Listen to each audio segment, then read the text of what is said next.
The sun was brutal that Saturday afternoon, burning the sand into a golden mirror. I wasn't supposed to be there, not at that beach, not that day. But after weeks of endless overtime and deadlines, I needed to feel something real. The crash of waves, the smell of salt, the idea of being anonymous in a crowd, it all felt like therapy. I spread my towel on the sand, slid my sunglasses on, and sank into a rare moment of peace. For once, I wasn't Ethan from marketing. I was just Ethan. That's when I saw her. At first, I didn't recognize her. A wide sun hat, casual beach dress, barefoot and laughing, she looked nothing like the composed, intimidating woman who ran the office like a quiet storm. But as she turned toward the water, that unmistakable confidence gave her away. My boss. Ms. Rowan. And that's when I realized how surreal it felt to see her outside work. Human. Relaxed. Smiling like she didn't have 1,000 people depending on her every decision.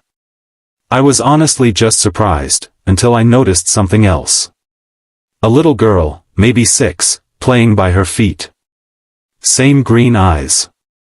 Same calm energy. Her daughter. But then it happened. I swear it wasn't what it looked like. The wind whipped her hat right off her head, and as I instinctively glanced up to follow it, my sunglasses slipped. She looked over, right in the exact second I was trying to push them back up, and from her angle, it must have looked like I was staring where I shouldn't have been. Our eyes met. Her smile disappeared. And I swear I felt my heart stop. She picked up her daughter's hand, said something I couldn't hear, and walked off toward the cafe by the boardwalk. My stomach dropped. I wanted to sink into the sand and vanish. That was my boss. The same woman who'd trusted me with the new product campaign. The same woman I'd worked years to impress.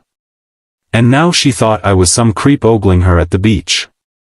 I spent the next half hour debating whether to leave or go apologize.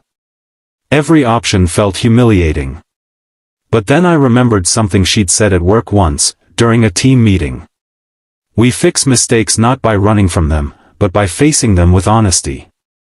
So I took a breath, threw on my shirt, and walked toward the cafe. She was sitting by the window with her daughter, 2 lemonades on the table.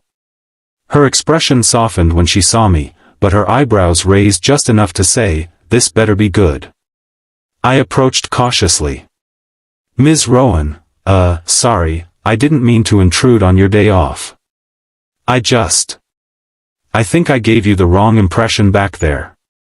She tilted her head slightly, curious but still guarded. "Oh? And what impression would that be?" I swallowed. "I wasn't staring. The wind blew your hat and, well, my sunglasses slipped. It was all very bad timing." Her daughter giggled. "Mom, he's all red." For the first time, Ms. Rowan actually laughed. Not the polite, professional kind I'd heard in meetings, but a genuine, warm laugh that made her seem human. "It's okay, Ethan," she said, smiling. "I figured it was something like that. You looked like someone having a very unfortunate moment." Relief washed through me. "I promise I'll never mix sunglasses and panic again." "Good rule," she said, still smiling. "Sit for a bit. You look like you need a break from the office." We ended up talking for an hour. About work. About how exhausting leadership could be. About how being the boss didn't mean being invincible. She told me she was raising her daughter alone, that the beach was their weekend ritual, a rare escape from expectations and pressure. For the first time, I saw the person behind the title. As we talked, I realized how wrong I'd been all year, seeing her as a distant figure, someone unreachable. But she wasn't cold or intimidating. She was just tired. Human. Kind. Before leaving, she said something that stuck with me. "You're good at your job, Ethan. But don't let work consume the parts of you that make you human.